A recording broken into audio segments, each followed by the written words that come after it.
course, at Bear Ridge. Now, UConn. Craig Smoak and Paul Catalina with me on the set. Look at the numbers for UConn. They've now won 5 national titles. UCLA had that incredible stretch with John Wooden, and then they've won a couple since then. They have 11.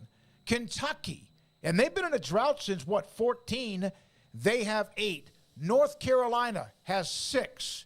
And then look at UConn now with 5, and then North Carolina, and those, of course, there's some schools that have not won much in a while, but that's where they are. UConn is at the very high top list, other than those 3 I mentioned, at 11, 8, and also 6. And all in the last 24 years, since 1999, that they've done this. And so we talked about it the other day. They've got 5 titles out of 6 times they've been there, all in the last 24 years, 25 years. And they're a blue, that is blue blood, man. And I know that the, UCLA, North Carolina, Kentucky, Kansas, that's the club.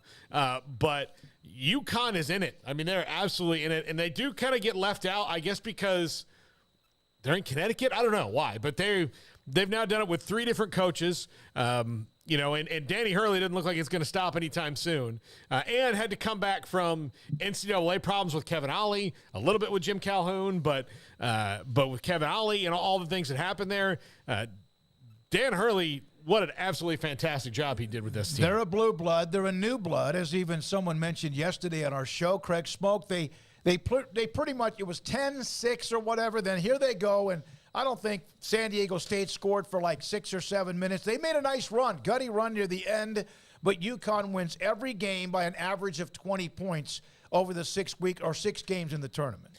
Yeah, I mean, for their fans, it's a great day. It was a great night, and for just the whole program, it's a phenomenal accomplishment. I think for the average fan out there, it was a very fizzled out way to celebrate the end of basketball season, or the end of basketball season fizzled out, rather than came accompanied with a lot of fireworks. That was a game that, quite frankly, I'm very interested to see the final rating for, just to know kind of who tuned in and how many stuck around. I brought up yesterday the women's championship game could very well outdraw the men's, and I think I'm even more leaning in that direction after what we saw last night. I don't know about you guys, but $10 million for a game where, pretty much UConn was in control throughout. San Diego State, unfortunately, not able to get enough going, especially offensively. And that's, something that people pointed out could have been an issue for them, and it turned out to be an issue. And as you mentioned, UConn just was on a heck of a run.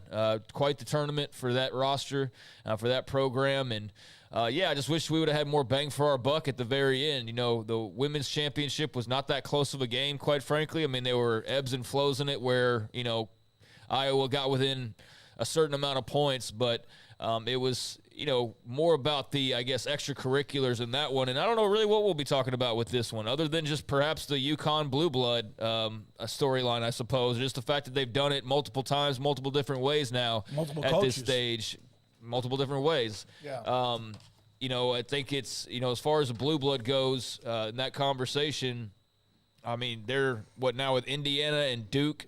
The only teams that have more is North Carolina's got 1 more title. Then you've got Kentucky with 3 more titles, and UCLA has almost double with 11. But, I mean, even in football terms, they're the Nebraska-Miami level is who they would be compared with 5 national titles. So, it's an awesome accomplishment, great season, not so much of a great title game, but hats off to San Diego State as well on what was a terrific run, and one that may propel them into a much different future than they expected when the season started.